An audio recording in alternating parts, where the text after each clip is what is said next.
Okay, good afternoon, everyone. And now we have the first invited speaker session. My friend Rodrigo Gouveia will conduct the debate. Let me present Rodrigo, and then Rodrigo will present our dear colleagues Beatriz and Renato. Rodrigo is a professor at the Federal University of Rio de Janeiro. She has a PhD from the Leipzig University in Germany.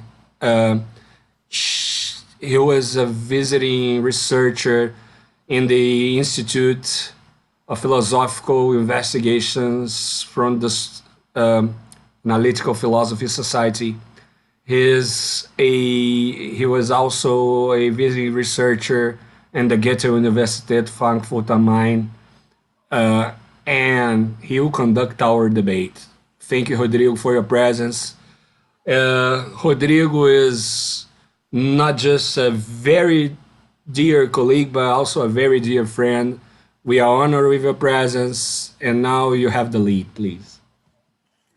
Thank you, Gabriel, very much for your invitation. I'm quite happy to take part in this event. As you said, well, I will conduct the discussion. I will first present the speakers of this session, which are Beatriz Sorrentino Marques and Renato César Cardoso. Let me first present Beatriz. She is currently an assistant professor.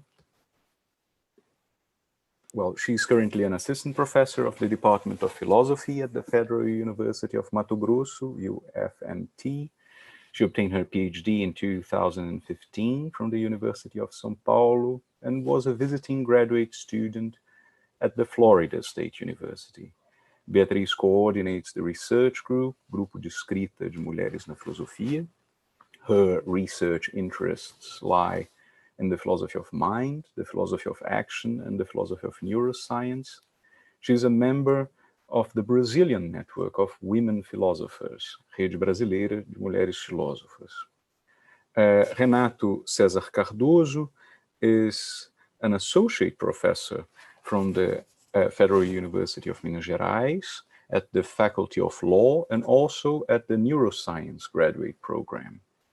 A PhD in Philosophy of Law from the Federal University of Minas Gerais. He was a visiting postdoctoral researcher at the University of Barcelona in 2013-2014, at the Faculty of Philosophy, and a visiting professor at Ghent University in 2019-2020 at the Center for Cognitive Neuroscience.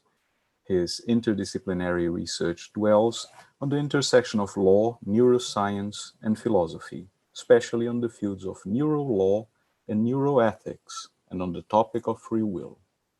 He coordinates the research group Sapiens, Nucleus for Interdisciplinary Research in Neuroethics and the Human Behavior, and is the director of the recently founded Neuro Law Laboratory, LAND.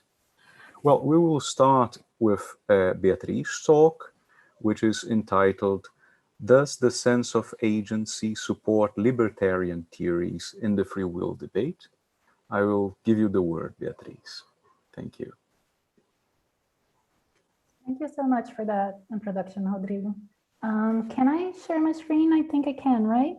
Let me just share it and someone can let me know if it worked. It is working. Okay, thank you. Hello, all. I'm Beatriz.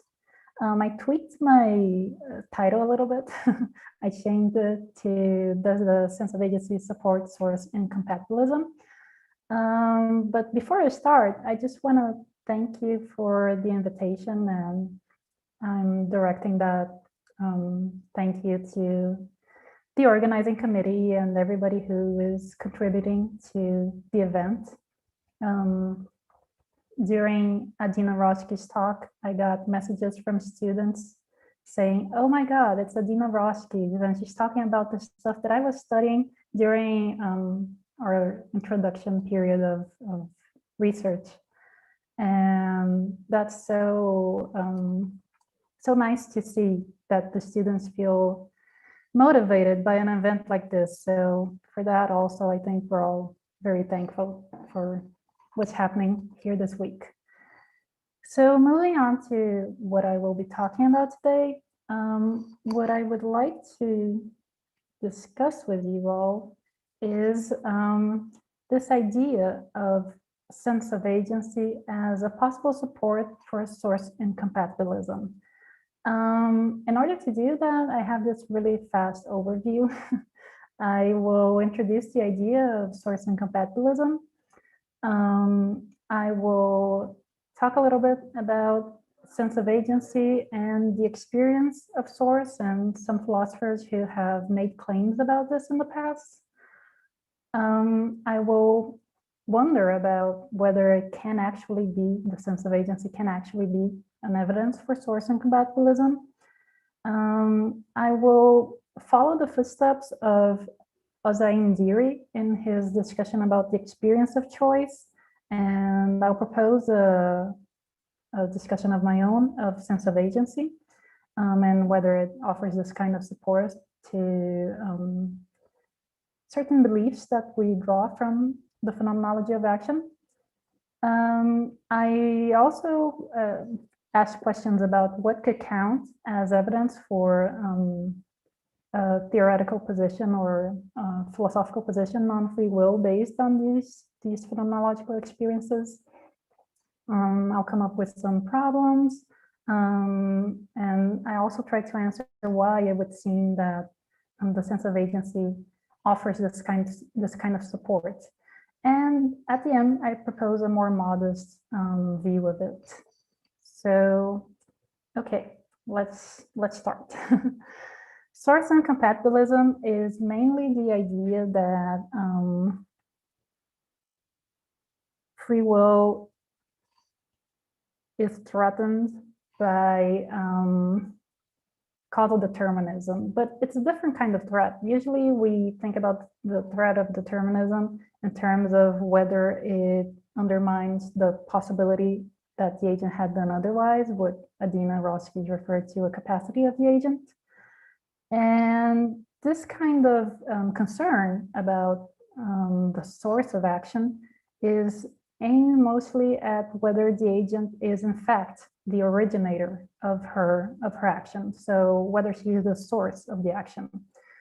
And sometimes it's framed in terms of activity. So we might wonder whether if previous causes actually issue the action, whether the agent is indeed active in producing her action, or whether she plays a more passive role.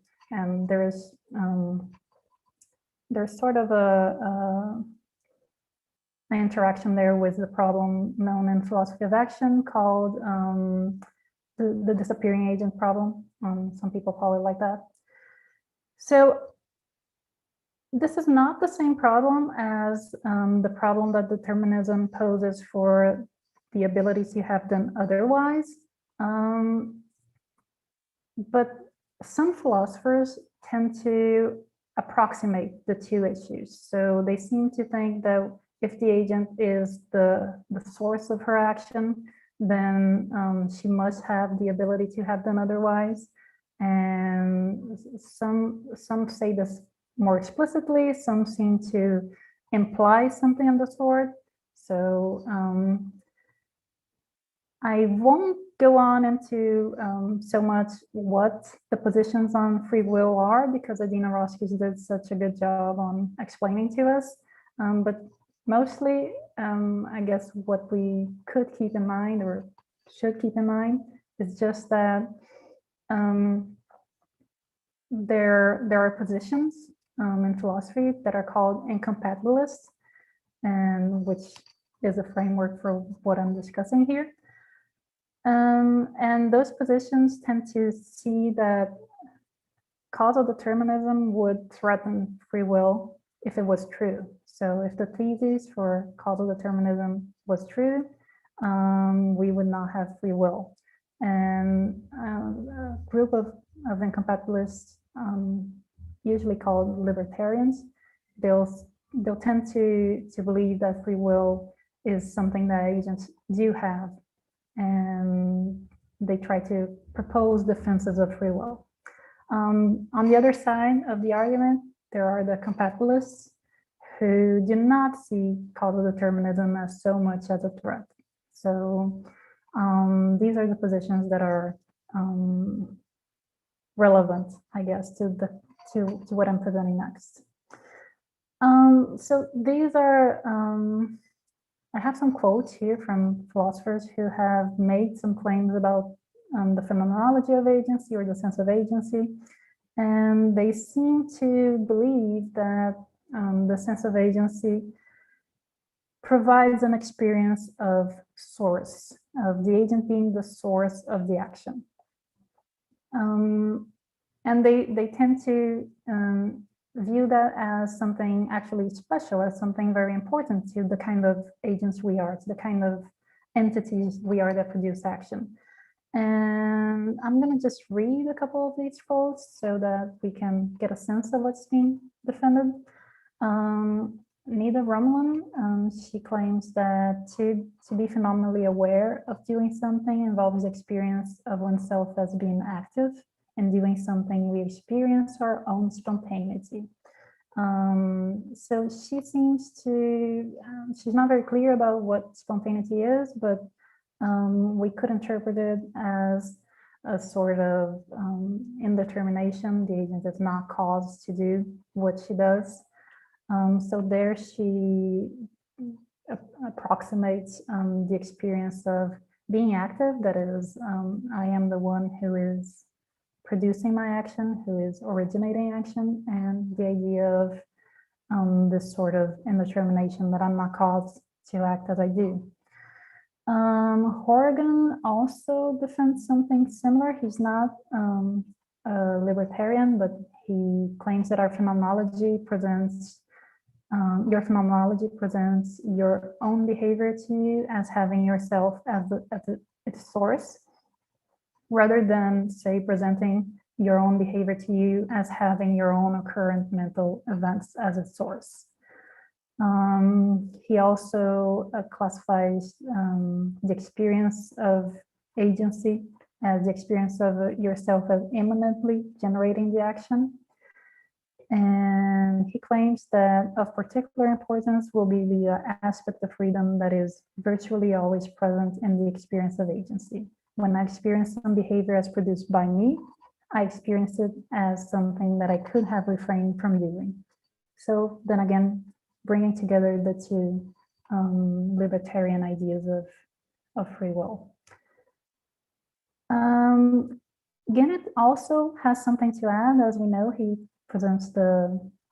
has a famous characterization of action as having a phenomenal quality, the actish quality, and he describes this as a simple mental event of my volition to exert force with a part of my body.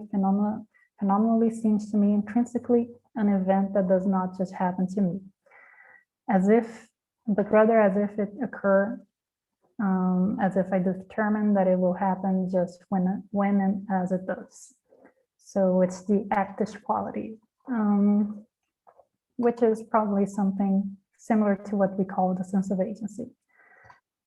Pergam, as he interprets this, he seems to think that there are more than one philosopher and that endorses this kind of position, where the phenomenology of agency is seen as a sort of testament to agents having free and caused action and being in control of their actions.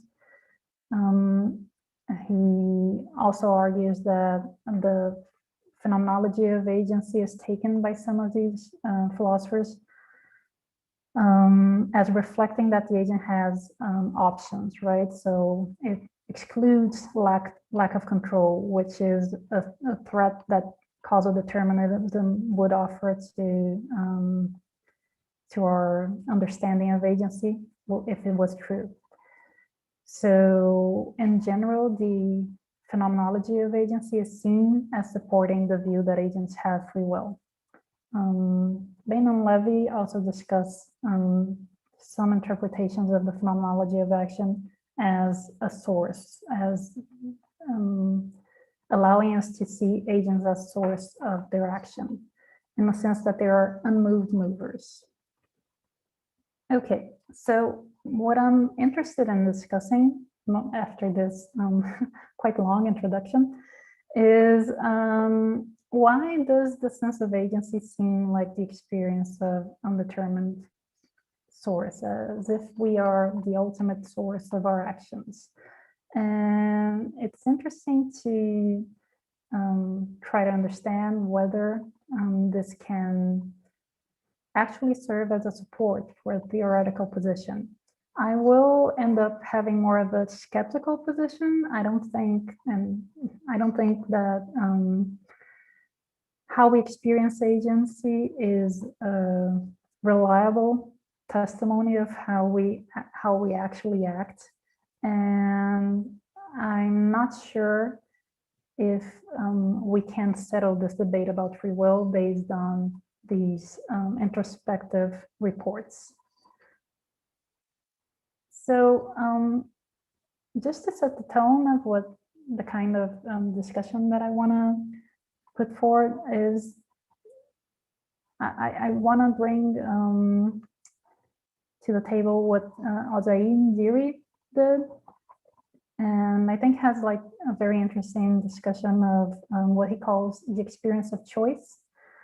And he believes that people have this experience, that they have an incompatibilist view of the experience, but it doesn't really mean that they have the ability to have them otherwise. And he proposes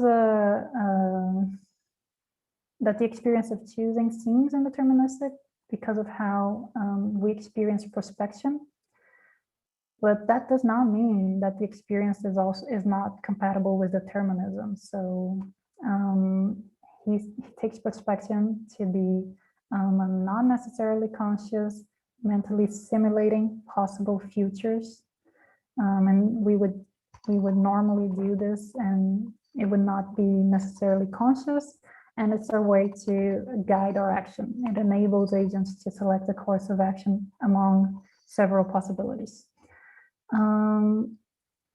So the selection often relies on affects and valences that allow agents.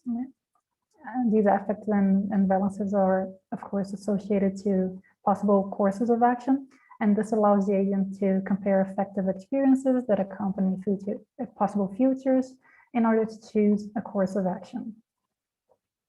So this experience of choosing possible futures as free, because of the comparison between possibilities, is what allows us to have an experience that seems that these possible futures are all open to us. So what he proposes is a model. It's I'm just going to explain it in a very simplistic way. It's probably I'll probably simplify it a little bit.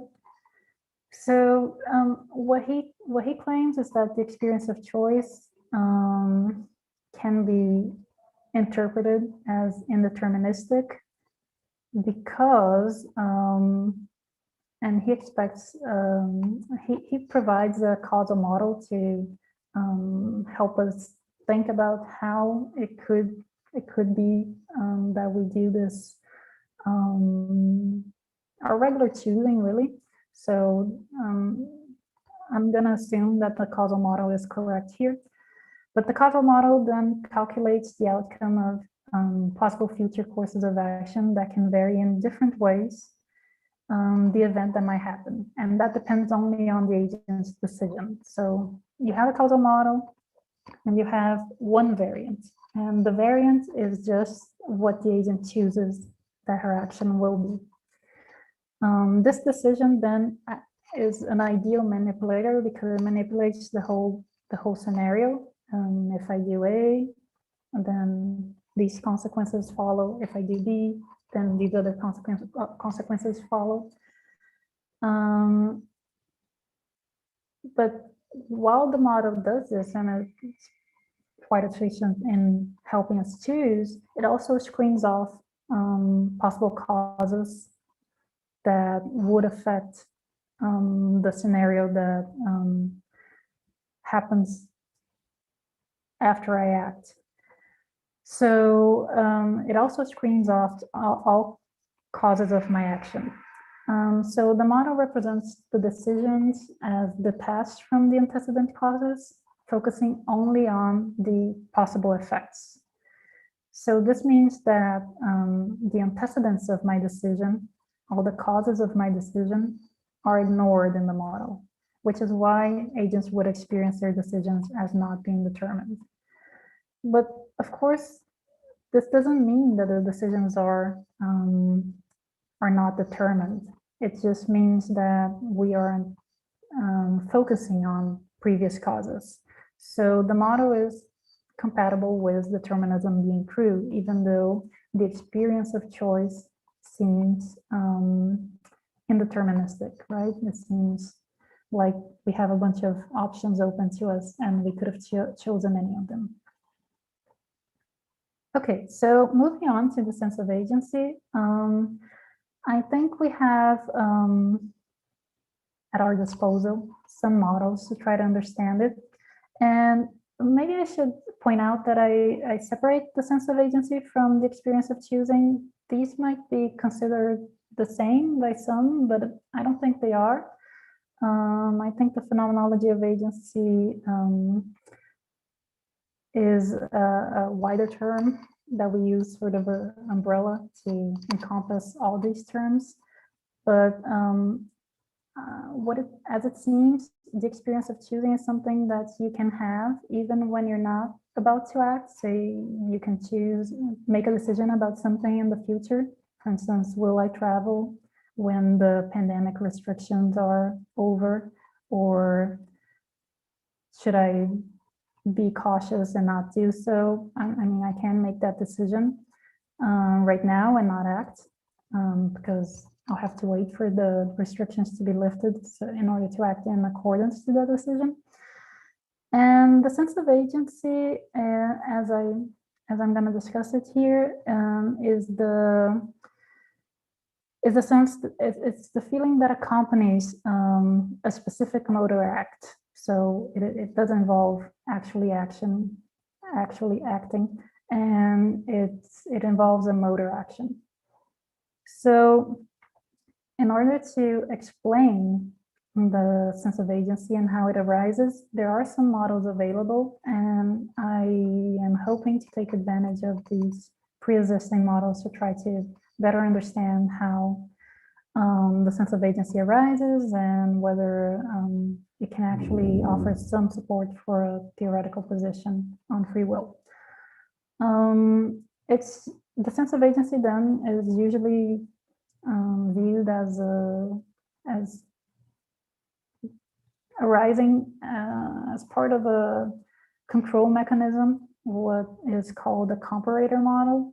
And also simplifying the comparator model is composed of an inverse model and a forward model. And the inverse model is the part of this model that produces a motor command once you have the action selection and you need to implement what has been selected. So you have the motor command and it gives a motor intention. And while it provides this motor intention, it also creates a copy of the command, which is called the efference copy. So the forward model uses the efferent copy to predict the states the system will be when carrying out the command, and also the consequences in the environment. And then it compares to sensory feedback signals after the agent is already implementing the action. It produces a prediction error. So when the signals don't match, you have some sort of a prediction error. So that's a signal that the model understands that is received when they don't match the prediction and what actually happens. but also the prediction error can be 0 if they do match. However, that's not the only model to understand the sense of agency, because the comparator model is probably not complete. There are some questions about whether a model that doesn't actually emit a signal when the prediction and the feedback matches, whether that would be enough to account for the sense of agency. And also there are some situations in which there should be a large prediction error and the agent still seems to show sense of agency.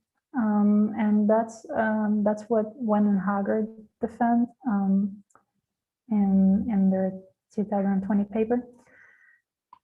They claim that there are situations that they created some situations in the lab, actually, and there's this significant prediction error. And even though there is a considerable prediction error, the experiments show that the agents could perceive the results of their actions as their own and have a sense of agency. So what they claim is that there is also a model that they call the global regularity perception between action and results that contributes to motor performance and to the sense of agency. The agents in this model, they perceive that change in events in the environment depend on their actions, which allows them to experience a sense of agency and attribute the actions and events that result from their actions to themselves. So they also exhibit awareness of control they have over the environment, and that helps them investigate and take advantage of this environment. So the experiment, it had two tasks, and maybe the most important thing that I should say about the experiment is that they had a screen, and the agent was supposed to move a dot on the screen, and they added some disturbances. So when they moved the dot, it wasn't quite their movement. There was one situation in which they mixed it with a previously recorded movement from another participant, and there was another experiment. There was another kind of disturbance where they mixed it with. They actually made it a few degrees tilted, so you move the dot, but it was moving 90 degrees differently from what you were doing. So the model produced a significant prediction error in both cases, and the motor control was weaker than we're normally used to. But the regularity between action and change in the environment was not disturbed in one of these conditions, which was the 90 degrees conditions. And in those cases, agents still had the sense of agency. The same did not occur when the perception of regularity was disturbed. Then the sense of agency and control detection were diminished.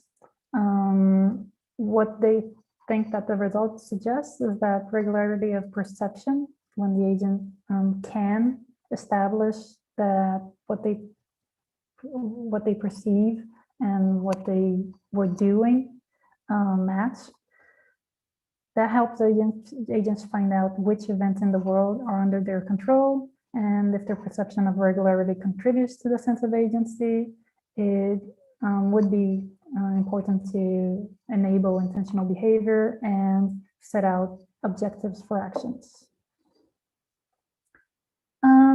The question is, if we do understand the sense of agency using these models, which are not brain activity explanations of the sense of agency, but they are models that help us understand how the sense of agency work and their metacognitive role. If we take a look at these models, do they actually help us think about whether sense of agency can be taken as grounds for a source incompatibilism. So can this be support for ultimate source?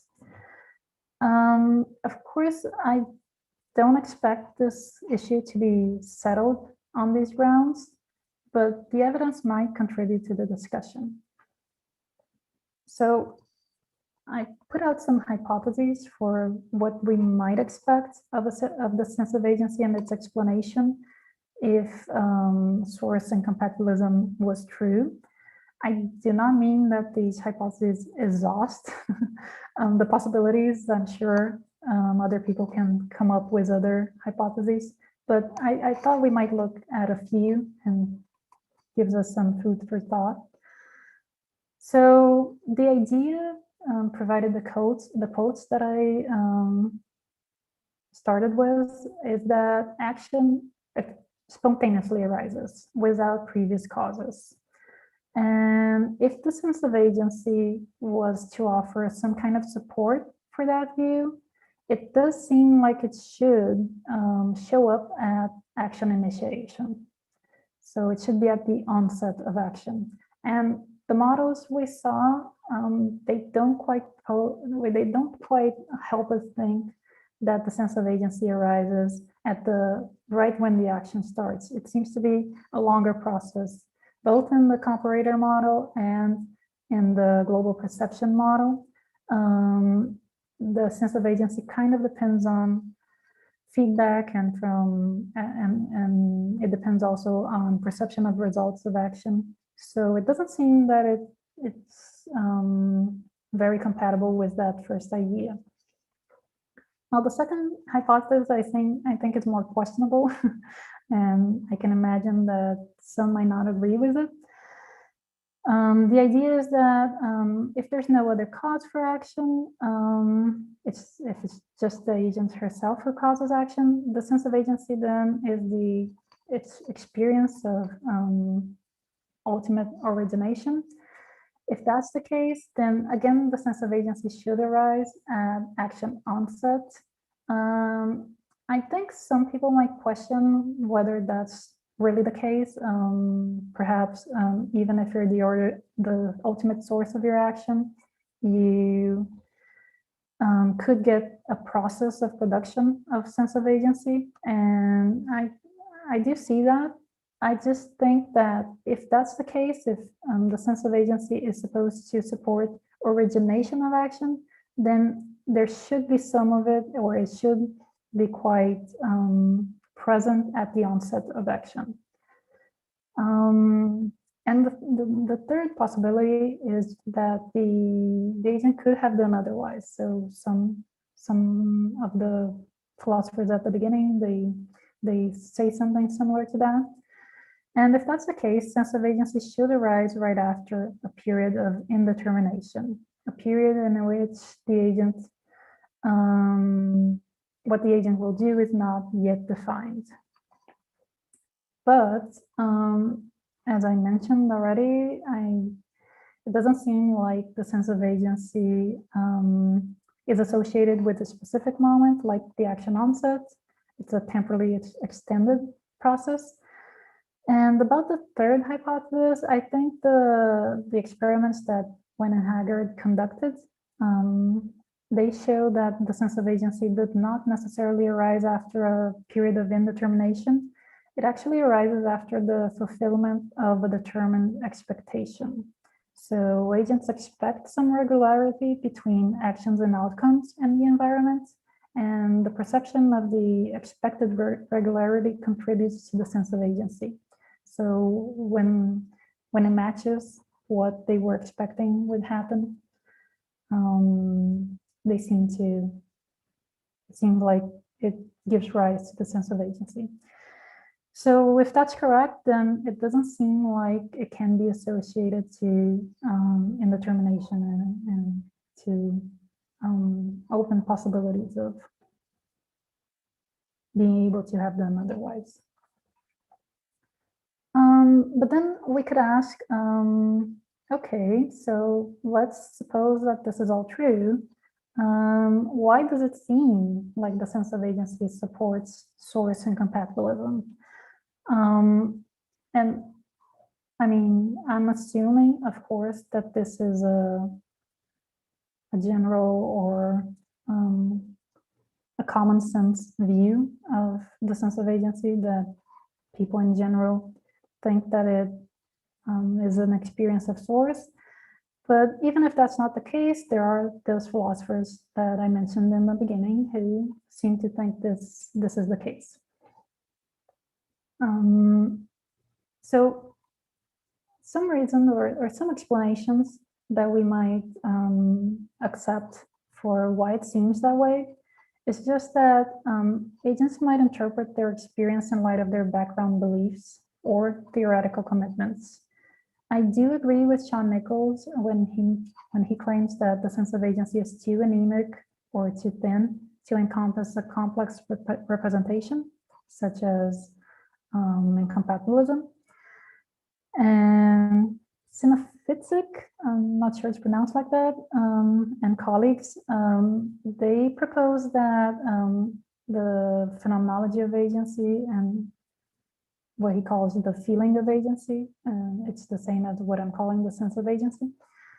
They claim that this feeling of agency is interpreted in light of some of our previous beliefs. So previous beliefs can compose the conceptual aspect of the phenomenology of agency, which they claim are judgments we make about our agency.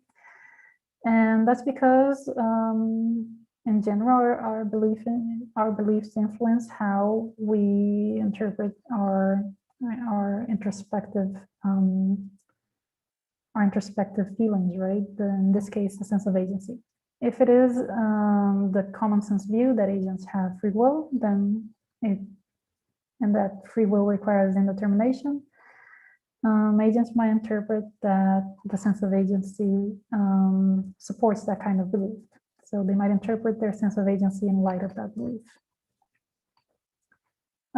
Other possibilities are that the focus might be on oneself as causing the action instead of on antecedent causes of our action or even of our sense of agency. One thing that both Haggard and Sinafitzik and Fred and others studying the sense of agency agree is that it does seem to be a metacognitive marker of actions as self-caused. And they mean that in opposition to caused by others or caused by something else. So there is an emphasis on the action as self-caused that is provided by this experience, which probably contributes to the idea of self as source of the action. And finally, there's the idea that agents might consider only the elements of which they are aware when they think about how they brought about their actions. So when we explain our actions, we take into account only the causes of which we are aware or the causes that we know. I guess this is an idea that dates back to Spinoza. If our actions are caused by mechanisms of which we are unaware, we will not count them as explanations of our action, and we'll claim that the actions are uncaused. And this is compatible with actions having antecedent causes and even with being determined by them. We just would not be aware of these causes. So what I propose is a more modest view of what the sense of agency is telling us about the source of our actions or of ourselves as sources of our actions. I don't think that we can draw very emphatic conclusions out of the sense of agency. And I think that what philosophers mentioned in the beginning, like Nida Rumlin and Horgan and Ginnett, are doing is drawing too much from these phenomenological experiences. So I would say that the sense of agency does allow the classification of action as self-cause, in the sense that it's not caused by someone else or by something else in the environment. Experiencing oneself as the source of action makes the agent's role in the production of the action salient. And that might lead us to think that we are uncaused causers of the action. But it just means that there is a particular experience to bringing about the action, which is quite different from when others act and when something simply happens. The agent feels she causes things to happen, and that is an experiential marker that we don't get from other mental states. We don't get from our neuroactivity. So it just seems that this kind of experience is adding emphasis to how we perceive ourselves as agents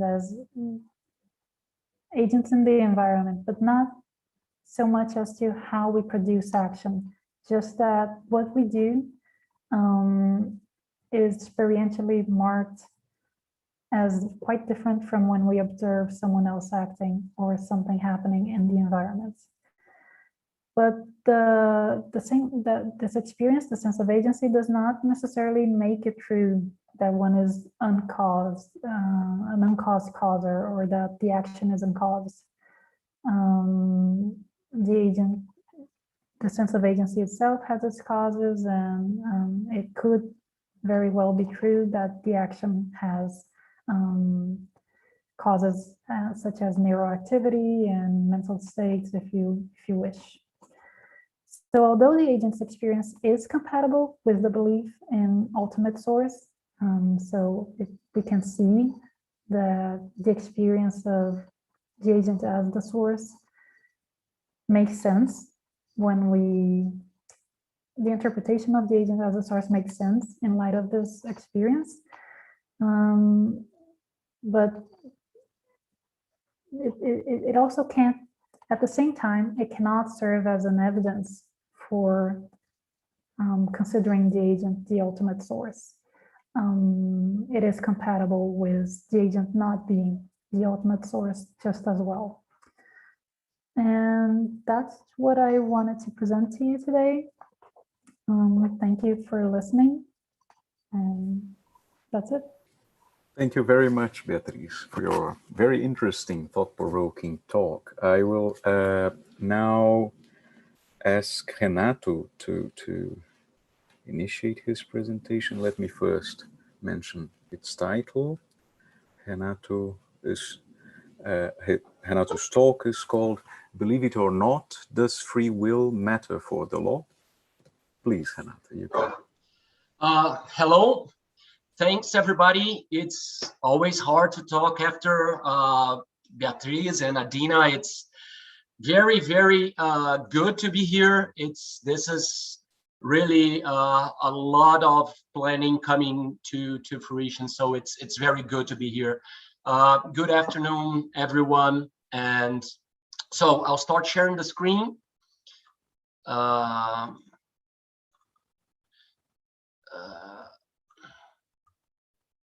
Do you see my screen?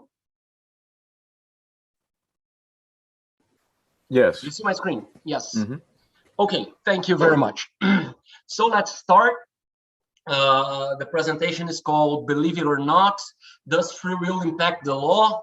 I won't be dwelling so much on philosophy and on the philosophy of free will itself, but I will be dwelling on the question of beliefs in free will and how do they impact the law. So I am Professor Renato Cardoso from the Federal University of Minas Gerais, the Faculty of Law, where I teach philosophy of law and the neuroscience program. And so when I tell people that when people ask me what I do, and I tell them that I'm a professor, I teach philosophy of law and neuro law, I always get mixed feelings, and people normally know what philosophy of law is about, and they normally tell me their impression as something very reputable, very old, very established, something that dates back to the Greeks, normally to Plato and Aristotle. Everyone has some quote on this. And Neuro Law, and it's always this new thing, and people get curious about it, but it's mostly unbeknownst to most of the people. And people, they ask me, well, how do normally they ask me, you can kind of see the circuit break, you know, on their heads, and they ask me, well, how do these things relate to each other? This very new and this very traditional, very old. And the second question normally is, what the heck is Neuro Law anyway? So I have to explain this. This would show up much more 10 years ago than today. Fortunately, Neuro Law, also called Law and Neuroscience, it's been much more. It's been a much more popular field later. A lot of academic interest, a lot of publications. So now and then we know people that already know what Neuro Law is.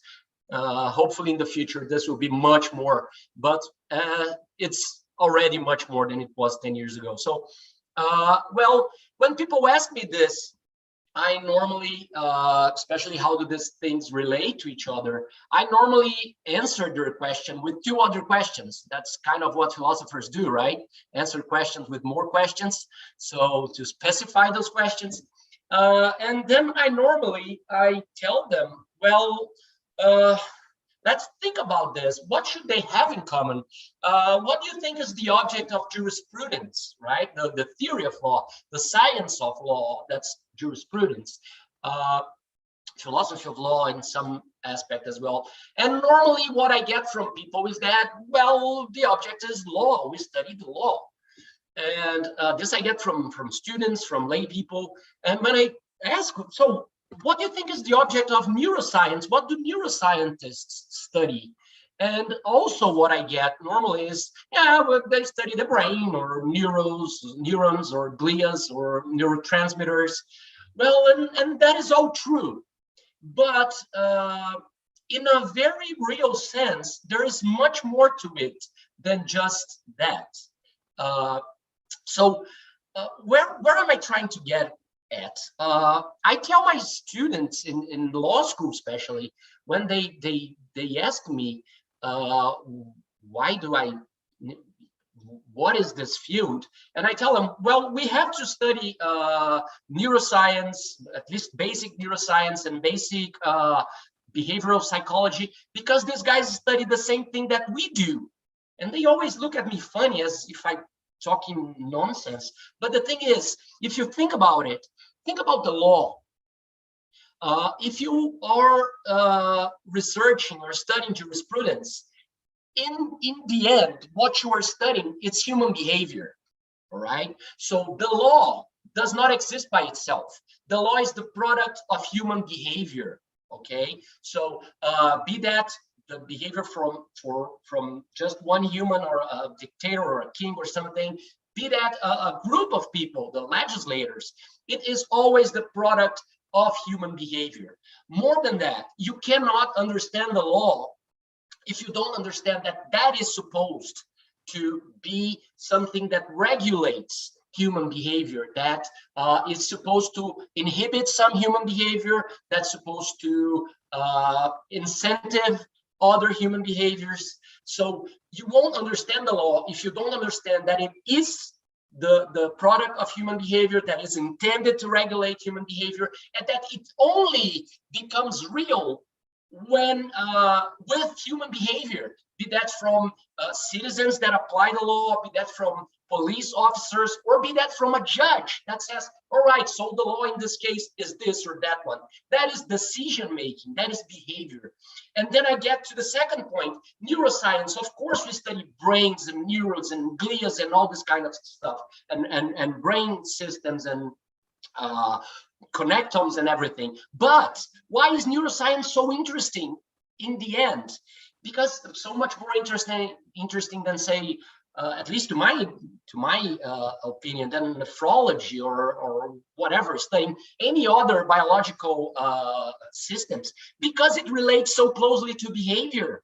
Okay, you can be studying neurotransmitters on neuroscience on a very molecular level, but that still has a very big impact on behavior. So in the end, both neuroscience and jurisprudence study, in some aspects, behavior. Even in cognitive neuroscience, it's very hard to draw a line up to what is the difference, how to separate cognition and action and behavior. It's not an easy line to draw. So behavior is something that it's very much the object of both the sciences.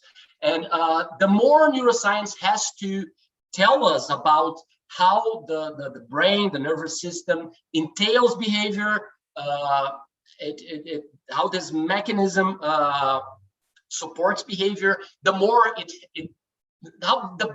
the more it opens the black box, the more interest it has to the law. And we're going to talk a lot about this. What is this connection, right? So what is neuro law? That is the second question I get. What is neuro law anyway? What the heck is this? What are the main questions in this field? So famously, Adina Hoskis has divided neuroethics in the ethics of neuroscience and the neuroscience of ethics. Professor Jennifer Chandler, that's going to talk to us in a couple of days, she did kind of the same thing with neuro law, and she said, all right, we can divide neuro law and neuroscience of the law and law of neuroscience.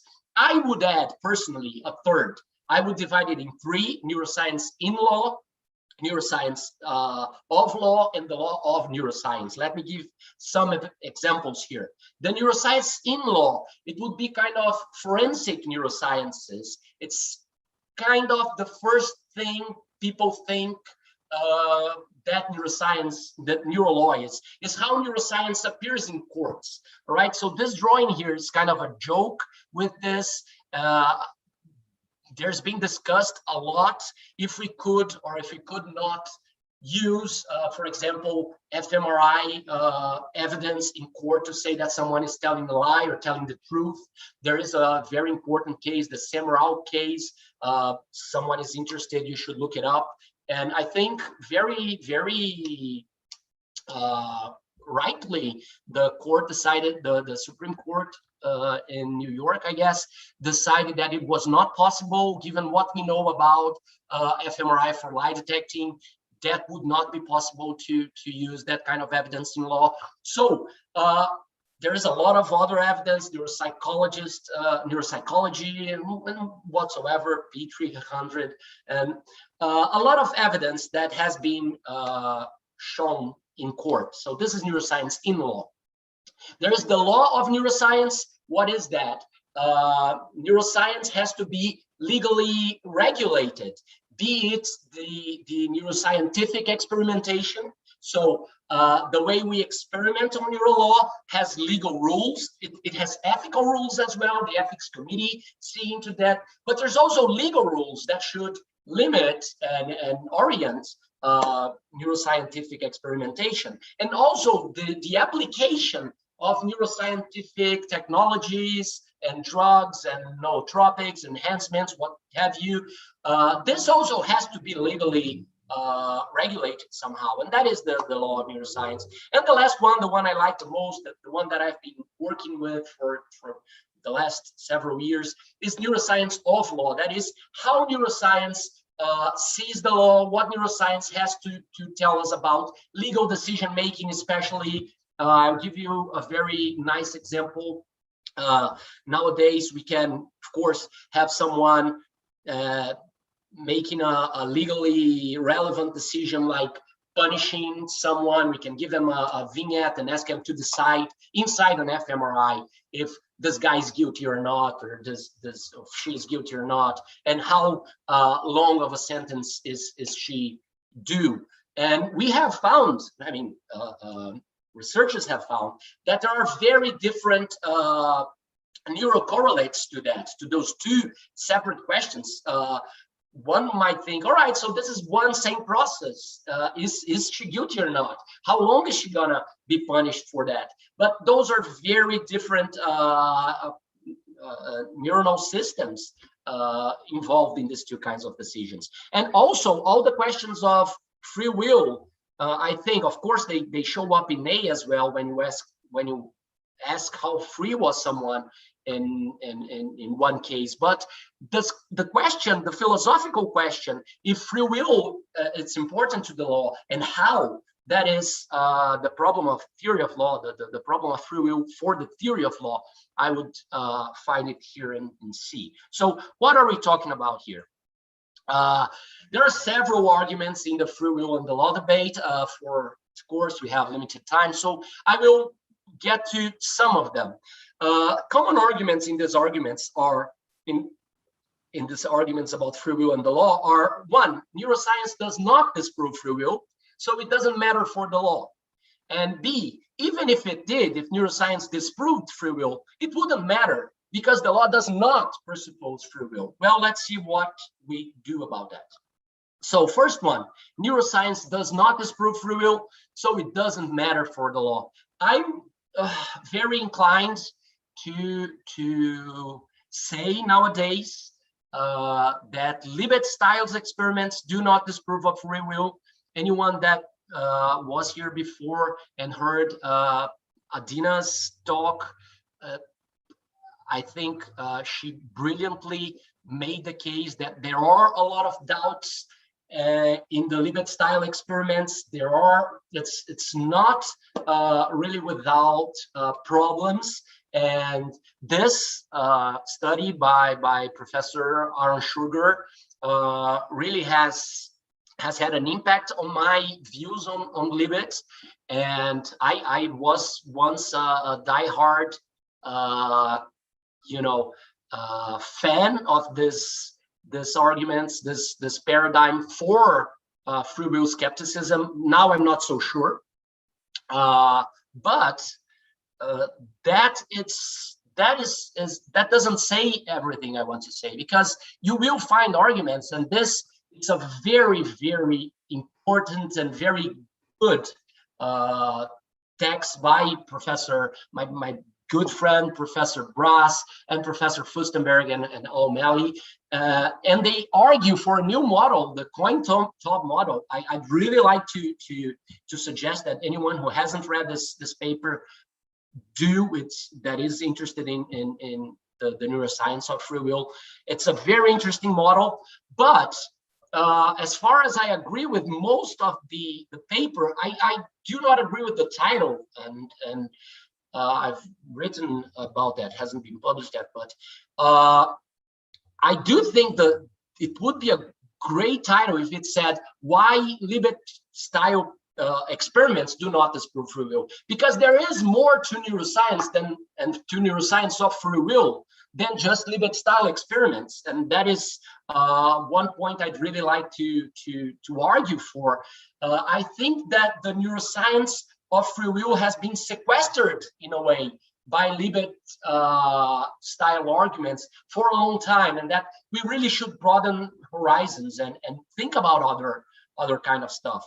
Because even though Libet arguments do not disprove free will, I think there are other lines of thinking. Well, so what are they?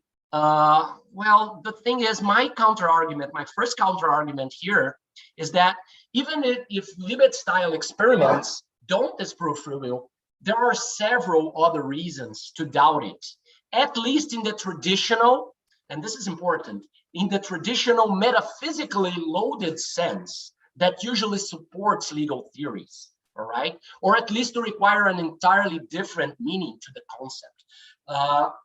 So what I'm talking about, it's when we talk about free will, okay, we have been discussing the neuroscience of free will for the last 30 years or so since Libet in a much different way than it was discussed in the last arguably 2000 years, right? And we have a history of the debate, of the free will debate, that is unequivocally metaphysically loaded. Okay, it's the idea, the notion of free will cannot be so easily dissociated with its history, and that is my main point here. I bring this Responsible Brains book here. It's a very interesting book. I really recommend it as well. By because I can't read it. Anyway, you can see it here. But the thing is, it's a very interesting book. It dwells on neuroscience and legal responsibility. But basically what it says is that, okay, so what we have now is that responsibility, legal responsibility comes from prefrontal executive functions. And basically what they're saying is, well, so free will, it's basically prefrontal executive functions. And if you ask me, do you believe in prefrontal executive functions? Yeah, of course I do. Do you believe in free will? Well, I have a lot of clarification to do in what are we calling free will. So maybe, just maybe, we should just be done altogether with talking about this notion that has such a strong historical meaning, and that brings a lot of confusion. Whenever you're talking to fellow philosophers, you almost have to do an entire talk beforehand saying what you mean by free will. So maybe we should just start talking about executive functions or something else, or I don't know. The thing is, we have to say that we have free will now. We have to have an entire resignification of free will. And legal theories and legal systems, much more than legal theories, because we can change legal theories much more easily than legal systems themselves. And legal systems are historically constructed, and they were constructed based on these presuppositions that we have free will in a very strong sense, right? So these dualistic ideas, and free will and dualism and free will are very interconnected, and free will beliefs. There's this very interesting paper from Wisniewski and John Dylan Haynes that talks about this. Well, so in the law systems, these things are much more interconnected than one would expect from what we read from compatibilist philosophers today. So that is my thing. There's this. I think that that is the thing.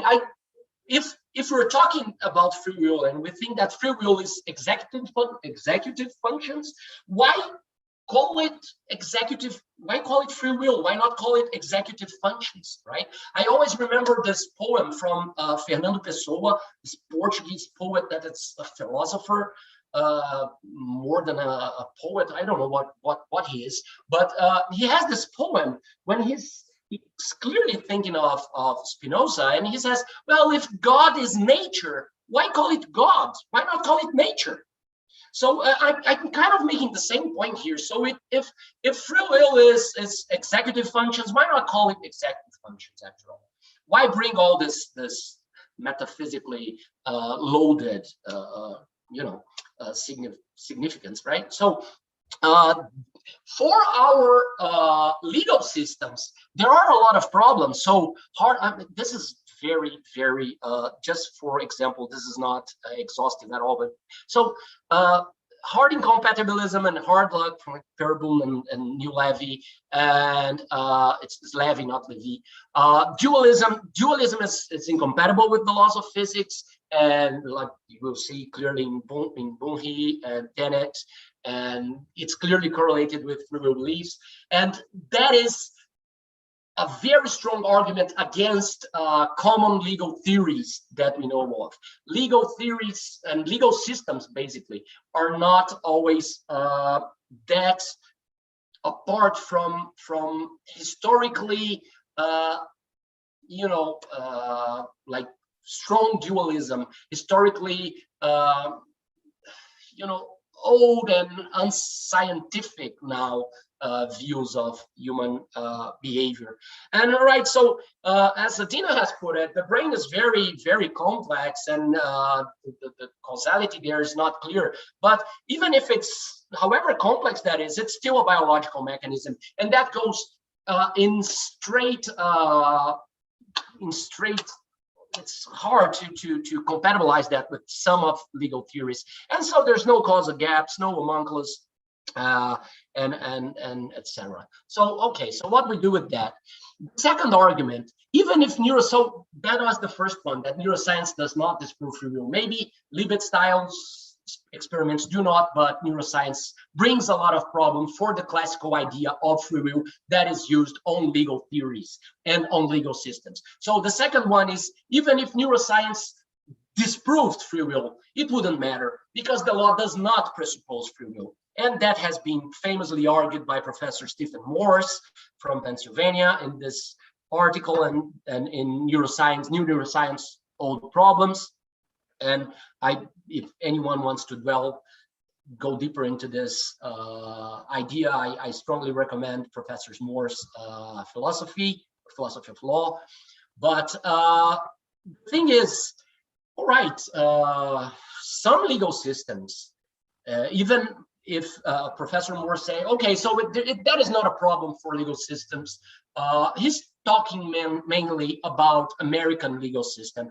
And so, okay, even if American legal system does not explicit references free will, some legal systems do make direct references to free will. And the fact is that most others, at least Western legal systems, at least logically imply free will. And I would say the American system as well. And this shows up to me very clearly whenever I'm talking to lay people, and even not lay people. About less than a month ago, I was teaching this class about the neuroscience of free will to doctor candidates, to PhD candidates from the University of Lille in France. And they even though they weren't neuroscientists, they were not familiar with Libet and all this other research on the neuroscience of free will. And I got the same reaction from them. And every time I talk about, I show scientific data that questions the notion of free will, the first reaction always is, wow, if this is true, you have to close the jails and let everyone out. And I mean, you probably heard or thought that something like this. And fortunately, that is not the only possible consequence, the only possible corollary. We can talk a little bit about this. There are other ways to think about this. So this is a very clear indication that implicitly, free will is a basis for how we think about the law. So here you see free will is explicitly, it's an explicitly used in German civil law. It's explicitly used in this new declaration of neuro rights in Chile.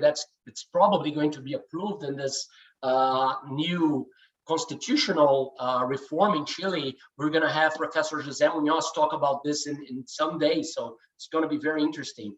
They are very much in touch with the Columbia University Neuro Rights Initiative, so we're going to talk a little bit about this in a while. What is a fundamental right to free will? I have a lot of questions about that. But also Brazilian law, even though there's no explicit requirement of free will, there are explicit ideas like the conscious will or the ability to do otherwise. These are very prominent in our theory of law. So now I come to a very interesting, a very interesting text on Neuro Law from Professors Joshua Green and Jonathan Cohen. And I really recommend this one as well to anyone that has an interest on Neuro Law.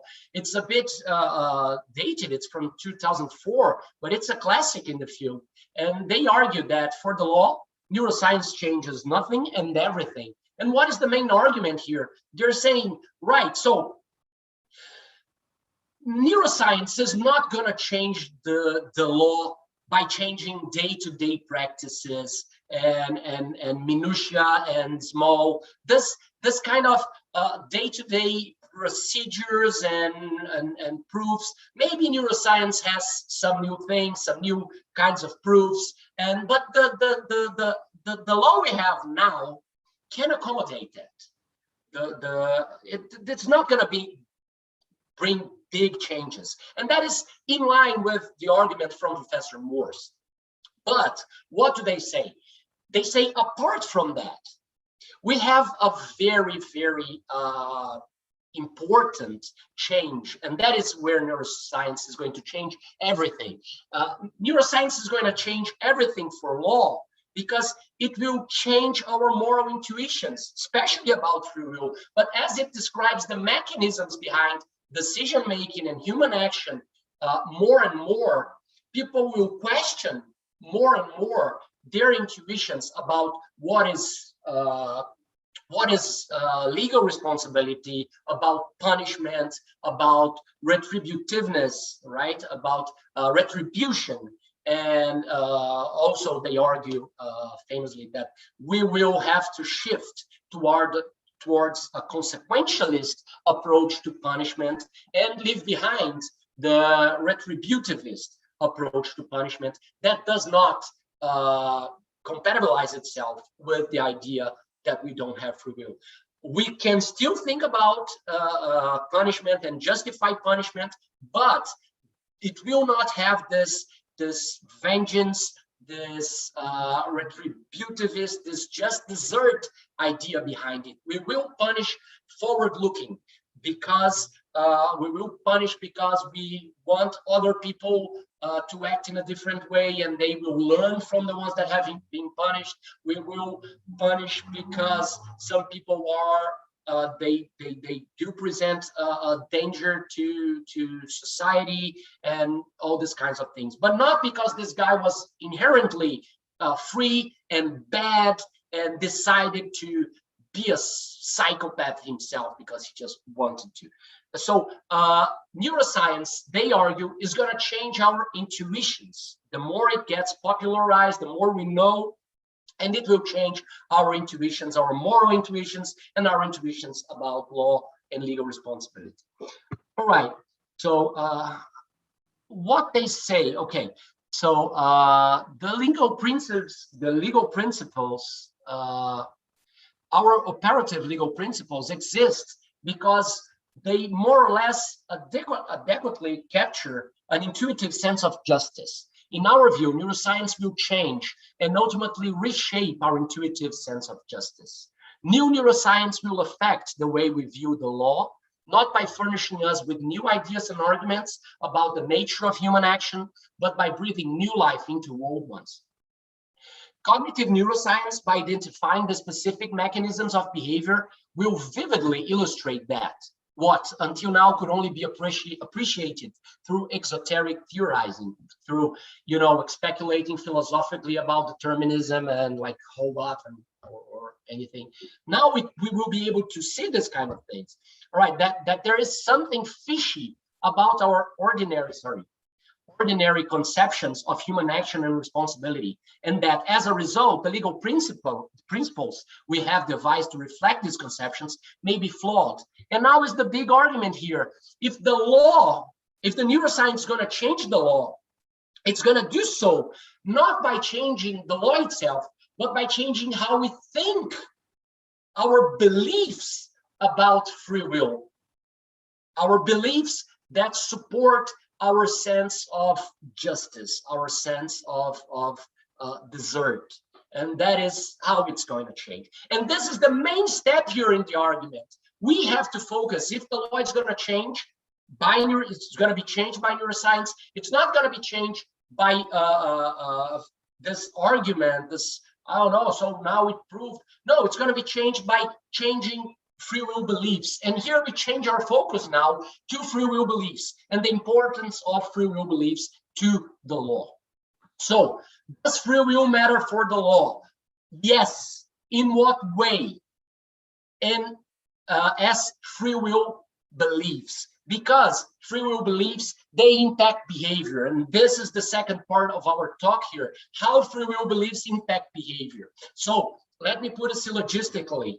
Free will beliefs, and then we're going to show this. A, free will beliefs impact behaviors.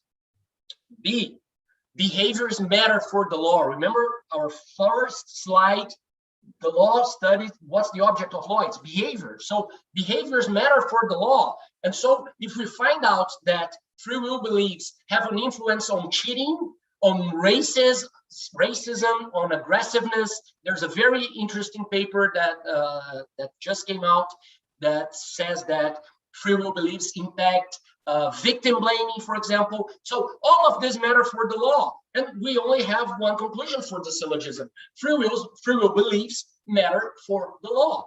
So let me put it again. Free will beliefs impact behaviors. Behaviors matter for the law. Conclusion, free will beliefs matter and matter deeply for the law. How do they matter for the law? Well, the first research that experimentally manipulated free will beliefs was conducted in 2008 by Kathleen Voss and Jonathan Schooler. Everyone in this field, you can see it's a very new field. It's not even 20 years yet. And a lot of other research have been done after that. Everyone in the field knows this study.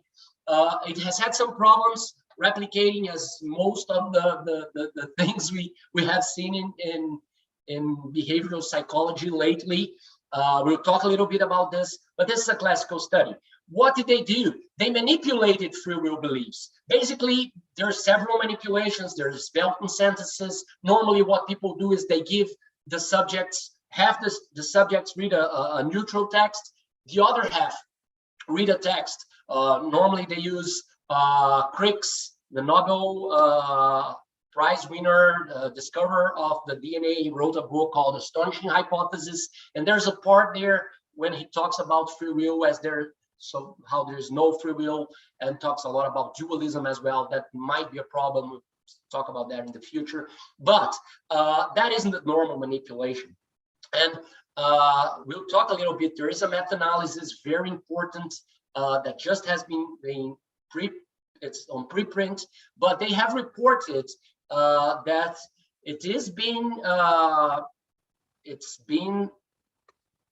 you can find an effect on manipulation from these manipulations in free will beliefs, but it's harder and it's more mixed, the evidence, if it does affect behavior. But anyway, let's see what else do we find.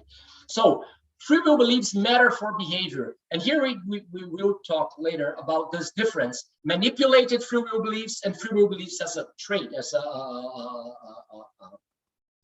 a personality trait, as a belief trait, right? Not a personality, but as something you believe in a more constant and strong way. So free will beliefs have profound effects, and they have been found even on very basic processes. David Rigoni, Oliver Genschow, and Marcel Brass, and Axel Clearmans, they have, and others, have found effects even on basic processes of free will beliefs. So on RPs and others.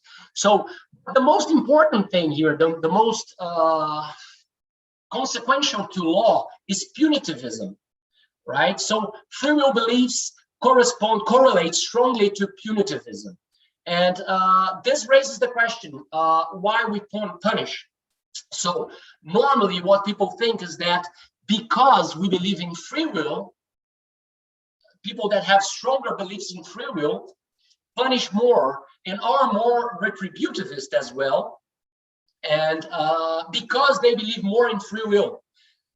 So the classic study on this is this one by Sheriff and Green and Schooler and all Voss.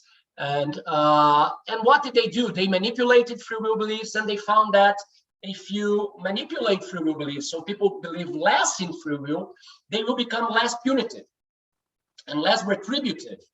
And you can be very punitive without being retributive at all. So these are two different. They normally go together, but it's not a given. And this is very interesting. And for us in the law and the criminal law, especially, this is very important. And you can see in mock trials, you get a mock jury, and you present the jury evidence that free will does not exist, and the sentences tend to go down. Right, that is with lay people, right? So there is this very interesting paper as well, the motivated account of free will beliefs from Corey Clorock, Baumeister, and Sharif as well. And it kinds of asks the questions. So what is the order here? Do people punish more because they believe more in free will, or is it the other way around? Do people start believing more in free will and say they believe more in free will because their intuition of punishment or their desire to punish is stronger? That is still an open question. It's a very interesting question as well. So why we punish is something very that we really need to address more. So that's the thing. This is from Joshua Green again, from Neuroscience Changes Nothing and Everything. And this is about free will beliefs, retributivism, and consequentialism. So we draw a familiar distinction between the consequentialist justification for state punishment, according to which punishment is merely an instrument for promoting future social welfare, and the retributivist justification for punishment, according to which the principal aim of punishment is to give people what they deserve, they justly deserved, based on their past actions. This goes all the way back to eye for an eye, Salionic laws, but philosophically to Kant, clearly.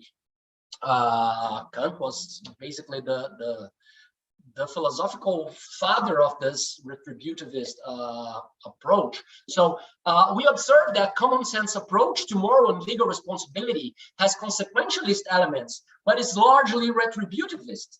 Unlike the consequentialist justification for punishment, that is forward-looking, the retributivist justification relies either explicitly or implicitly on a demanding, and some say overly demanding, I would say that,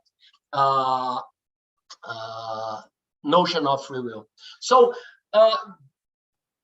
we're getting to the end here already, but this is the argument. Free will beliefs impact legal decision making. So how free will beliefs influence how jurors behave? Jurors will be more prone to punitivism the more they believe in free will, and they will be less punitivistic the less they believe in free will, and retributivistic as well. So B, free will beliefs influence how legislators behave. We're going to see some data about that as well.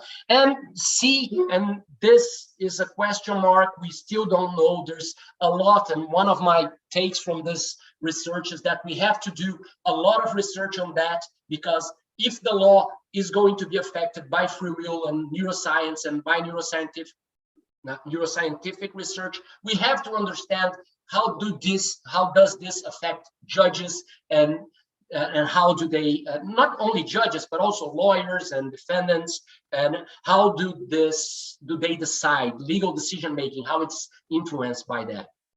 So if there is a difference from lay people to that, we're going to see articles about this as well. So free will beliefs predict attitudes toward unethical behavior and criminal punishment. So they do influence how the lay people, and that is the thing. Juries are composed of lay people in Brazil, in the United States, in some other countries as well. So this does have an influence on law. This is important. Free will beliefs influence how legislators behave, because free will belief is associated with traditional conservative attitudes, including authoritarianism, religiosity, and belief in a just world. Free will belief was associated with binding moral foundations and retributive punishment of hypothetical criminals. Belief in free will is associated with a conservative worldview, including such facets as authoritarianism, religiosity, punitiveness, and moralistic standards for judging self and others, and as well as victim blaming, I just said. So it does influence how legislator thinks and how people consider their legislators and who they vote for, I guess. I mean, that is tentative, but it makes a lot of sense. So it has clearly it has political implications. Punitivism has clear political implications. I tell you first hand, we see this a lot in the debate today. So to end, do free will beliefs influence how judges make their decisions? We should think so, but there's a lot to be done in this.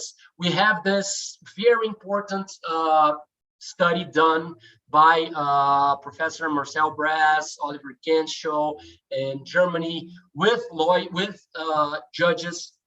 And what they found is, while you can manipulate professional judges' beliefs in free will, and you can influence them to believe less in free will, the results demonstrate that this manipulation does not have a behavioral impact when you ask them to execute a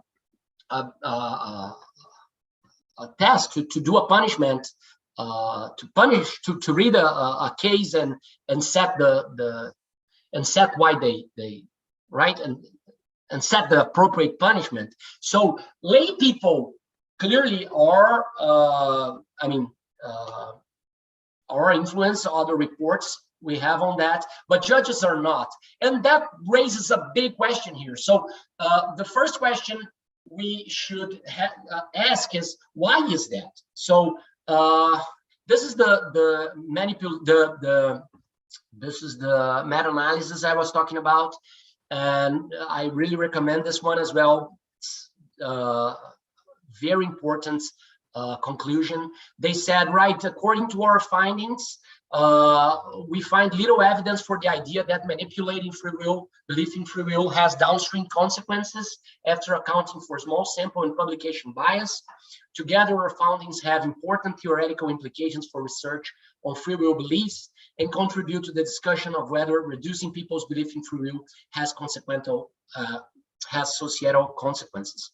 The thing is, they have found that it's possible to manipulate people's free will beliefs, but the behavior change is, we have mixed results, and they conclude that there's no evidence for that. So maybe that's what's happening with judges.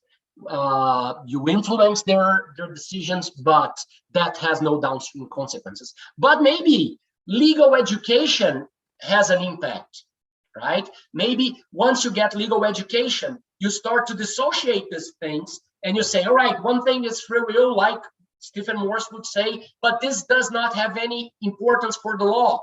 Lay people may think that free will, it's important for the law, but once you get a legal education, that is irrelevant.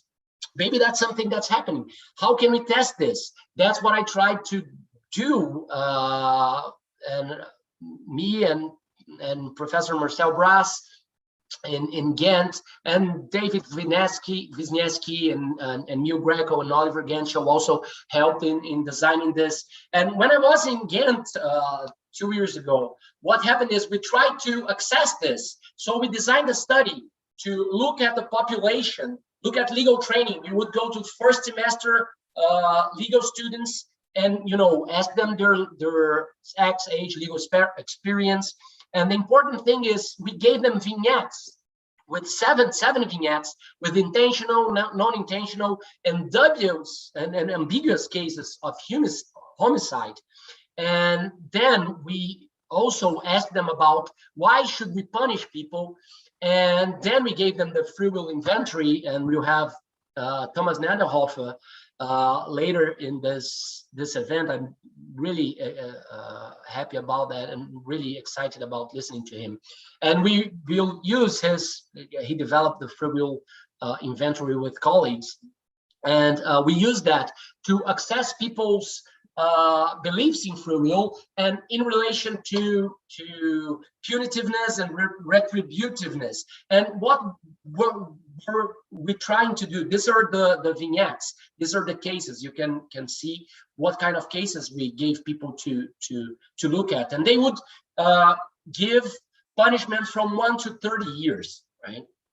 And These are other cases. And what did we want to do? We would like to go back and also ask last year legal students or master students or PhD candidates or people that had legal training to compare, right? People that did not have legal training at the first year of the first semester of law school and people that did, to see how legal education affected them, if it had an effect on free will beliefs and on punitiveness and on retributiveness. Unfortunately,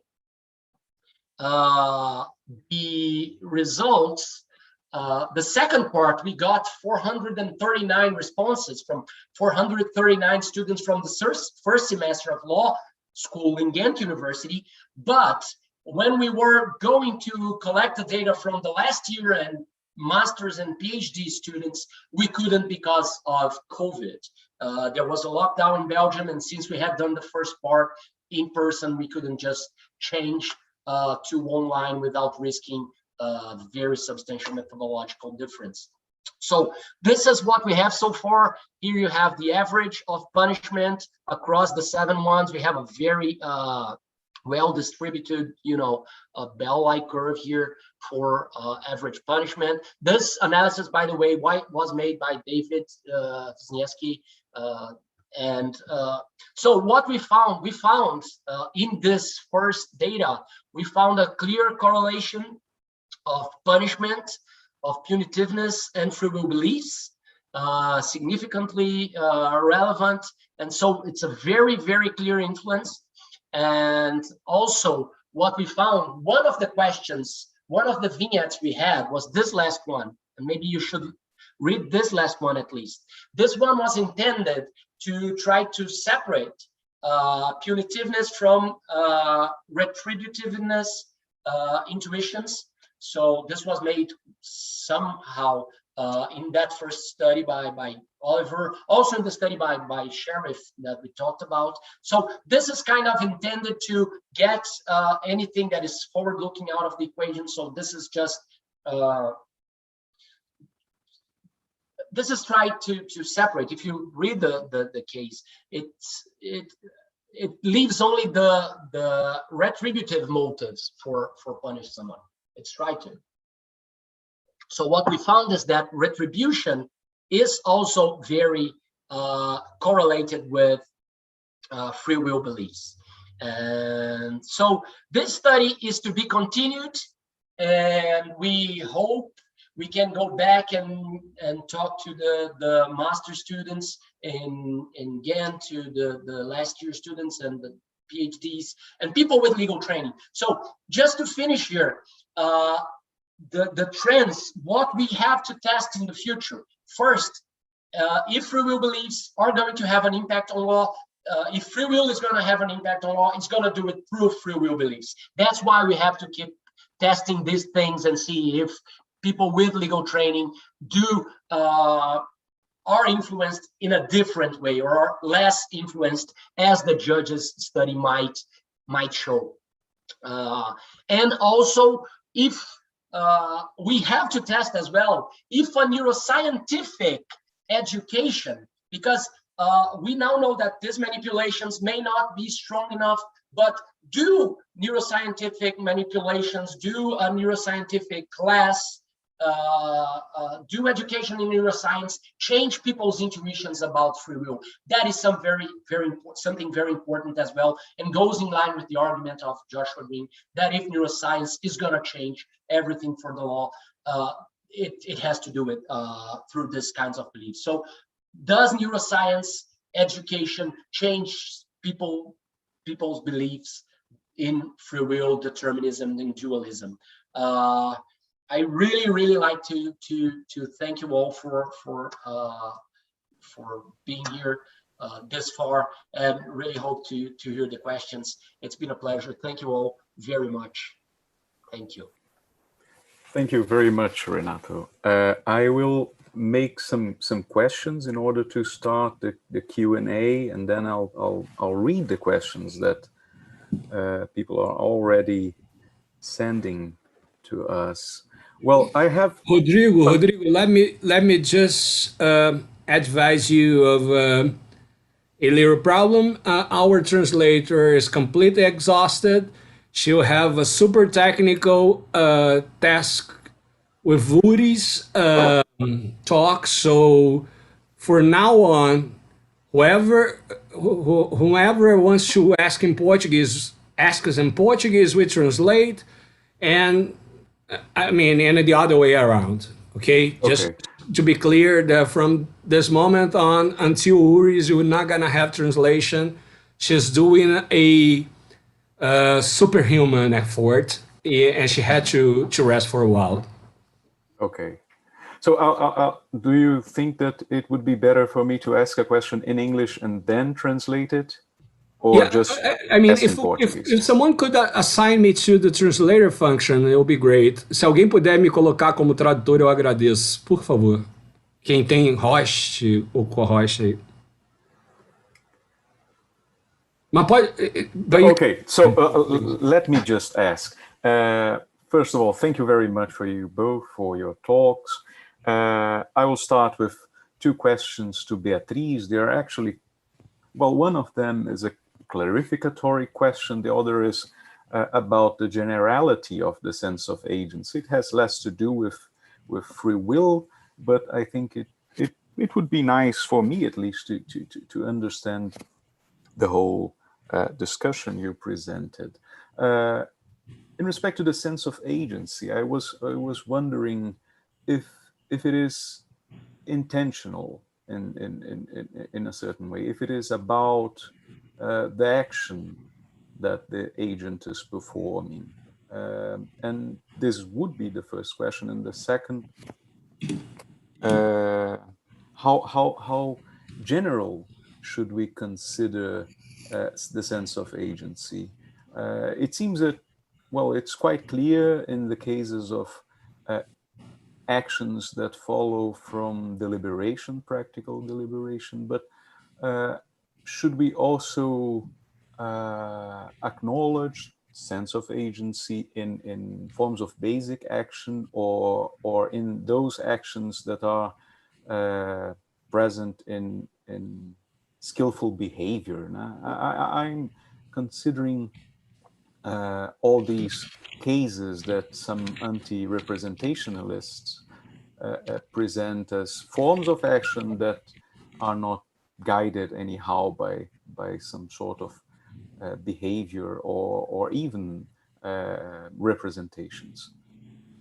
And my question to Renato has to do with eliminativism, and it seemed that in a certain point you are suggesting that maybe the neuroscience of law could replace the use of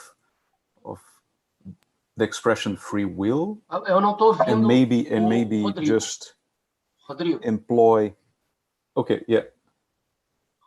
Desculpa, mas eu só ouvi até o eliminativismo. Okay, I'll repeat. Sorry. No problem. My question is, well, there is in the metaphysics of mind two major attitudes that you may have towards folk psychology. There are the conservatives and the eliminativists. There are many different kinds of conservatives, and probably there are some kinds of eliminativists as well. And in the case of the neuroscience of law, since you already suggested that maybe we could stop talking about free will and start talking of, let me see, executive functions.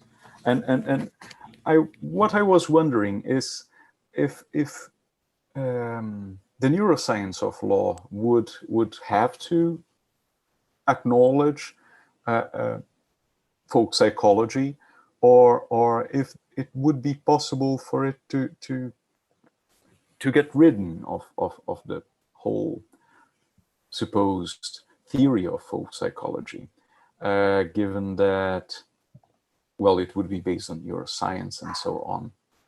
It seemed to me that law, as well as other human sciences, would depend on folk psychology, but your talk maybe presented another direction, another way to see things. So I'll ask you to respond to this. Please, Beatriz, you are the first. Thanks, Rodrigo, for the question. I think that, I mean, if we're thinking about opposing a more representationalist view and a more enactive view, for instance, of the sense of agency, I think that there are people with both theoretical backgrounds who discuss the sense of agency, and they find ways of dealing with the notion that fits the framework of their theoretical frameworks. I guess if you're more in a representationalist framework, you would tend to interpret the feeling or the sense of agency as having some kind of a very thin content or anemic content that classifies the action as self-caused. But there are some interpretations that go in the enactive end and don't really assign a representation to it. And I think that not all actions are accompanied by a sense of agency. I mean, not all of our movements, for instance, or involuntary movements, for instance, as a reflex or just some kind of, reflexes in general, yes, they would be, it's not as if we have no phenomenological feel of those. They're just not called the sense of agency. Those are what we usually call sense of ownership. You know that your arm moves if I don't know, someone scares you and you just jump. But it's different from the sense of agency. But there is a tendency to think that motor action involves a sense of agency. So even basic actions as lifting your hand is quite different if someone else lifts your hand. So you can actually feel the difference. And that's usually the sense of agency that we tend to think is the difference. I was going to say something else too. Oh, I forgot. Anyways, I think that even in skilled action, I would say that most people who perform skilled action, like athletes, would probably be considered to have a sense of agency just as well. I wouldn't know what to say in the case of flow, when you're very concentrated on an activity and you get that sense of flow where you just can't focus on anything else. You're just extremely focused on what's happening. Maybe that would be interesting to look at and see if people who are under this condition have a sense of agency. But yeah, in general, motor action is usually associated to a sense of agency. And some people discuss whether mental action can be accompanied by a sense of agency. There is some discussion about it in atypical or pathological situations, such as schizophrenia, if these agents are experiencing a sense of agency, for instance, for a thought. But I think that point is more controversial. Thank you, Beatriz. Thank you very much. Renato. So I think we would wait for the Oh, Gabriel is translating simultaneously, right? All right. Okay. Now I understand. We're waiting for this. Okay. So a very good question. Very important question. And as with all important and good questions, it doesn't have a a fast answer, and it's not something I can answer you quickly. But so first thing, I do have some questions as to folk psychology in this. It's actually folk psychology, or if it's Western folk psychology. Okay, there's been research done recently on Turkey that on free will beliefs, and they had completely different intuitions about free will and punishment than we normally expect, and than we find. So most of this research has been done on the weird population, right? The Western, rich, industrialized, educated, democratic, the weird acronym.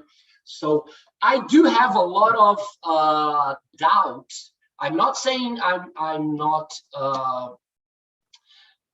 not saying at all that I have evidence for that, but I do have questions if it really is common wisdom, or if it's just common psychology, folk psychology, if it is universal. There's this Sarkisian paper it's called something like "Is Free Will Cultural Universal?" I'm not so sure. When I look at ancient Greeks, for example, I normally tend to read ancient tragedies as something of what Walter Sinnott Armstrong, fortunately we're going to have him as well, calls semi-compatibilism, this kind of dissociation of responsibility and free will, and you're still responsible even though you didn't have free will. You have countless accounts of that in tragedy, for example. So I'm not so sure. Walter's here. Hooray! Really looking forward to your talk, Walter.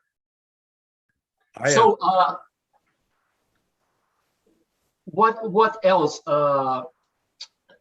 Professor Nadelhofer as well talks about more than about folk psychology. He talks about a folk jurisprudence. We had a lot of hard work trying to translate that, but he talks about folk jurisprudence, and that is a very interesting question because I really understand this folk jurisprudence argument, and I find it all the time, especially whenever I'm talking about this. I see the most different kinds of angry reactions when you talk about free will. All the time you have people pointing at you and saying, well, I wonder how you would feel if something happened to you, if you were the victim of a crime, or your daughters or your family or someone you know, if you would feel the same.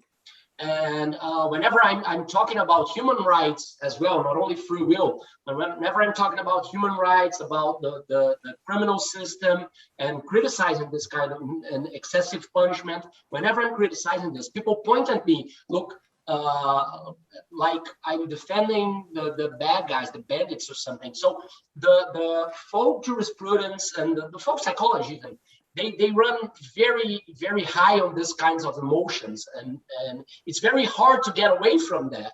And why I propose that we have to look at the impacts of legal education and neuroscientific education on people's beliefs about this is first because on legal education you learn that, all right, so you were a third party.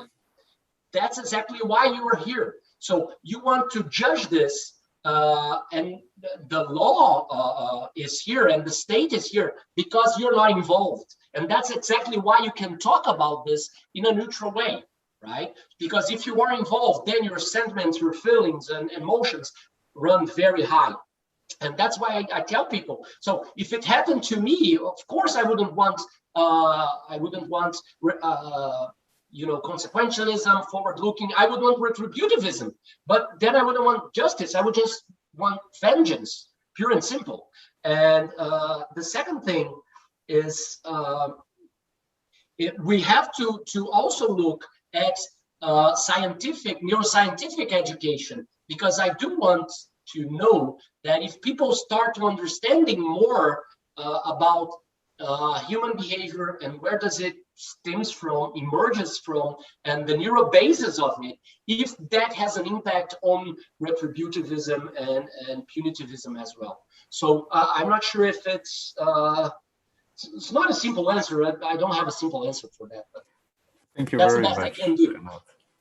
Well, we have 2 questions in the Q&A, and 2 attendees raised their hands. I know that Bernardo from UFMT is one of them, but the other one, there was a question from Anne. Anne already wrote some comments and the question, her first question, which I'm going to read in the Q&A,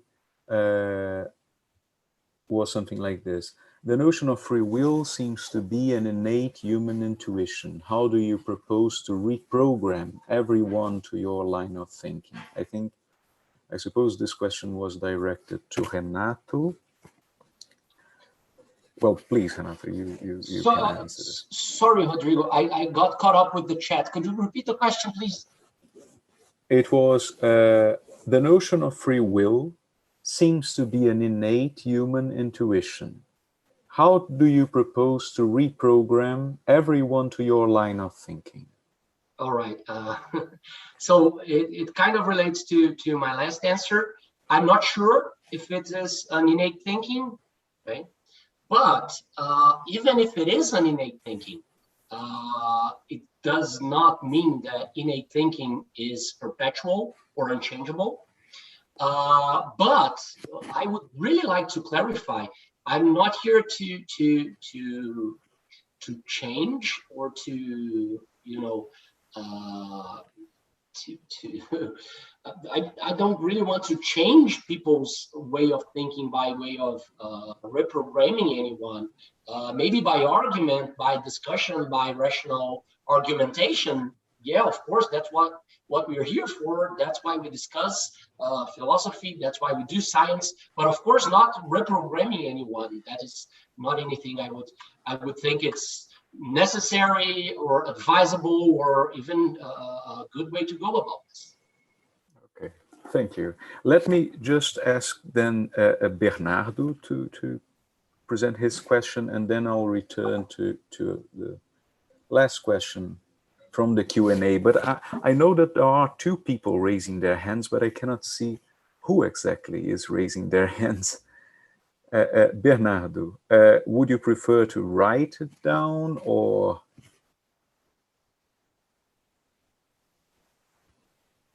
Yeah, I think he should write it down.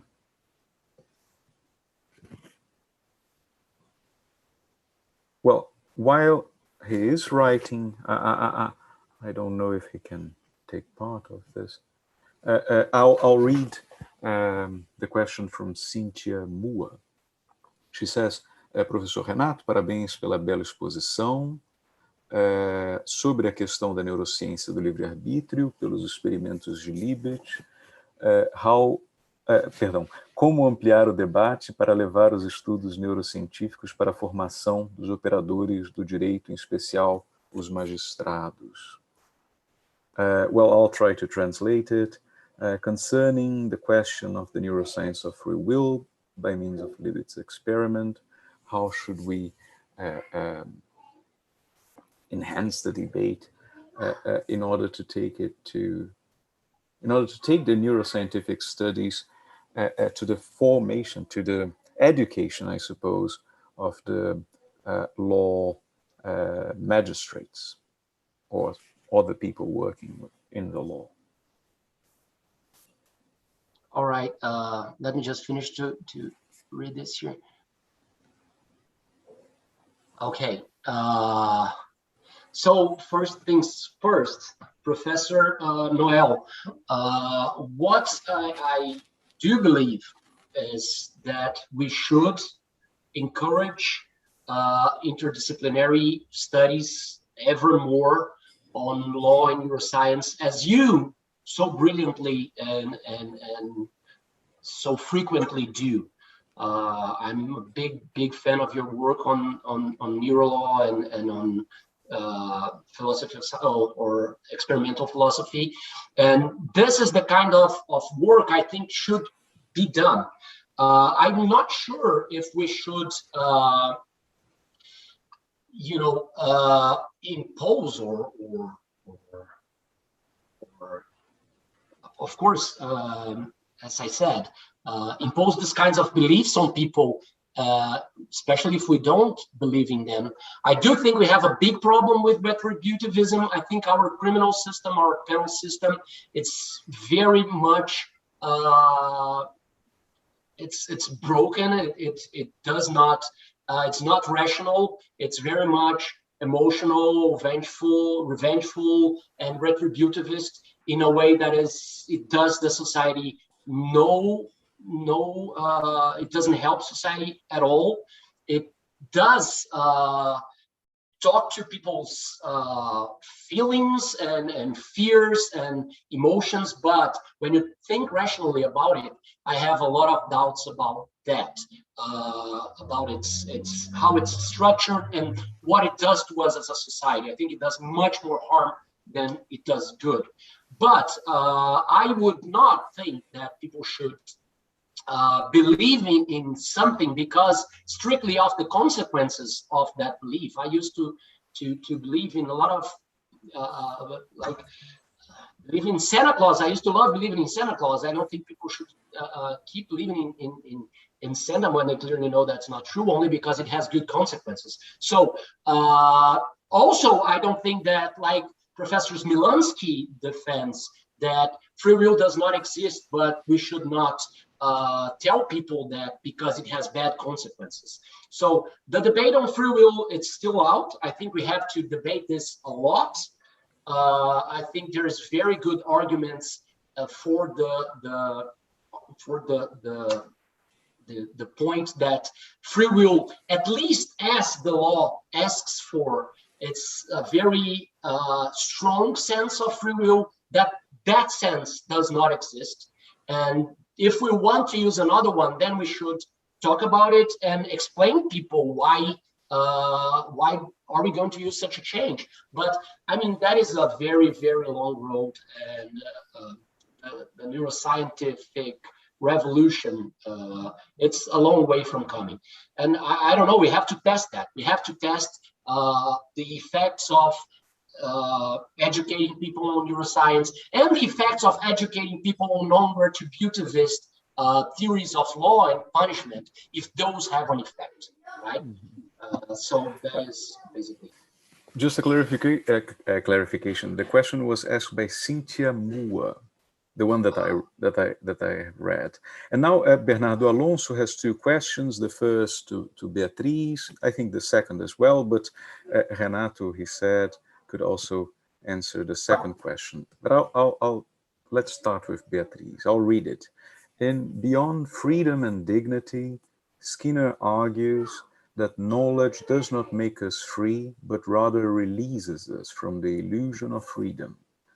There is massive evidence these days that conditioning works pretty well, even in scenarios where informed agents are involved, especially when informational asymmetry plays a major part.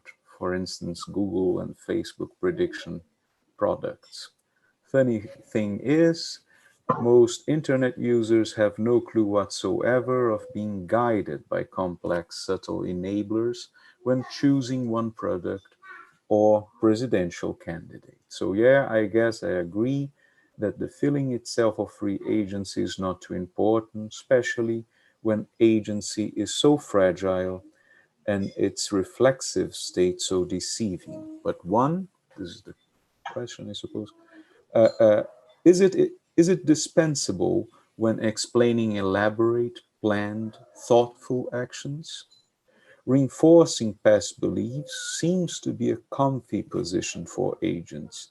In that regard, too, what is the role of previous sets of beliefs alongside beliefs about free agency when we consider positively taking action? Thank you, Bernardo, for the question. That's actually very interesting. I think that I agree with you. These subtle guides to action are a real concern. Answering your first question, I would say that the sense of agency is important still, even when we're talking about very deliberate action, very planned action, because of the role it plays in how we perceive ourselves as agents. I tend to be less concerned about free will itself, and that's my compatibilism showing. But I am quite concerned about moral responsibility. And I believe that this sort of metacognitive marker of actions as self-cause is very important to taking responsibility for our actions. It's how we view that our actions are, in fact, in a modest way, originated by ourselves. And I would say it's quite important to the social, our social interactions in general, because responsibility is so important to how we interact socially and what kind of agents we are. But if sense of agency does arise out of a control mechanism like the comparator model, it does seem to be the product of also a very important mechanism for even just producing action, because control is fundamental in that process. About your second question, which is more related to what the agent knows or is aware during the production of action, I think that's actually a pretty tricky question, and it's very hard to answer. I think it's less concerned about whether the agent is coerced or is free to act, which have been mostly our concerns here today, but it's concerned with a different requirement for moral responsibility for action, and some people might think for free will as well, which is whether the agent is aware of what she's doing, and these might be considered aligned with the epistemic condition for moral responsibility, for instance. I don't usually, or I don't think that there are epistemic conditions separate from the freedom conditions for moral responsibility, or from control conditions for moral responsibility, but certainly the control conditions do involve epistemic concerns. And it does seem like being a rational agent who is aware of the information that is grounding your action is relevant for responsibility for the action. So currently, I've been quite concerned about these, as you have called, guides for action, that the agent is usually unaware, and unaware in a way that she is unreflective about it. I think that could be undermining for moral responsibility, but I'm not sure to what extent. I'm not sure we would pardon an agent completely from moral responsibility because she was somewhat primed or something similar to that. But I don't think that I'm completely sure about that. So what I would say is, can we get back to that later on? I'm not sure. Maybe I need to reflect more about it to give you a full answer on question 2. Okay, thank you very much, Beatriz. Actually, we don't have more time. We already spent the last 5 minutes after the intended time. So thank you all. There will be another session at 19 o'clock here in Brazil from Uri Maos. I hope to see you then in half an hour. Thank you very much. Thank you all very much. Thank you all for listening.